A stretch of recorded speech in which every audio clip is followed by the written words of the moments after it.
Hi వివంత్. ఈ వీడియోలో మీకు రేషన్ కార్డు కలిగి ఉన్న వారికి 3 శుభవార్తలు రేపటి నుంచి అమలు.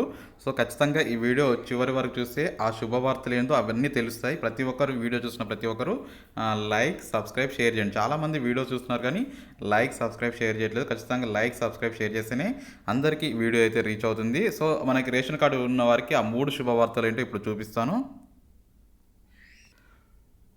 ఇప్పుడు ఆ 3 శుభవార్తలు గనక చూసుకున్నట్టయితే తెలంగాణలో ఉండే మహిళలకి 3 శుభవార్తలు రాబోతున్నాయి. ఈ నెల 25 నుంచి రేవంత్ రెడ్డి ఈ గుడ్ న్యూస్ ప్రతి ఒక్క మహిళలకి పొందబోతున్నారు. మొదటగా చూసుకున్నట్లయితే రూ. 2,500 ప్రతి మహిళకి గృహలక్ష్మి కింద ఇవ్వబోతున్నారు. అదేవిధంగా ఒంటరి మహిళలకి అదేవిధంగా అర్హులైన ప్రతి ఒక్కరికి ఇవ్వబోతున్నారు. దీనికి ఖచ్చితంగా రేషన్ కార్డు ఉండాలి అని చెప్పేసి చెప్పడం జరిగింది.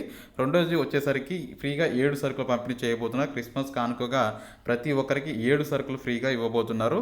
పప్పు, బియ్యం ఇట్లాంటి చింతపండు ఇవన్నీ కూడా సుమారు 7 సరుకులతో పాటు కలుపుకొని ఇవి కూడా ఇవ్వబోతున్నారు. మూడోది ఏంటంటే ఎవరైతే డిగ్రీ చదువుకున్నారో మహిళలు వారికి ఫ్రీగా స్కూటీ కూడా ఇవ్వబోతున్నారు. అది కూడా ఈ నెల 25 తర్వాత నుంచి ఇంప్లిమెంట్ చేసే అవకాశం అయితే ఉంటున్నట్టు తెలిసింది. దీనికోసం విధి విధానాలు కూడా రాబోతున్నాయి. కొత్త రేషన్ కార్డులు అయితే ఈ నెల 28 నుంచి కూడా మనకి అప్లై చేసుకోవడానికి వెసులుబాటు అయితే కల్పించడం జరుగుతుంది. సో, ఖచ్చితంగా గుర్తుపెట్టుకోవాల్సిన విషయం ఏంటంటే 3 మనకి గుడ్ న్యూస్లు. ఒకటి వచ్చేసరికి రూ. 2,500 ప్రతి మహిళకి ఈ నెల 25 నుంచి చూసుకోవచ్చు. నెక్స్ట్ ఇంకోటి వచ్చేసరికి క్రిస్మస్ సందర్భంగా ప్రతి ఒక్కరికి 7 సరుకులు ఇవ్వబోతున్నారు ఫ్రీగా.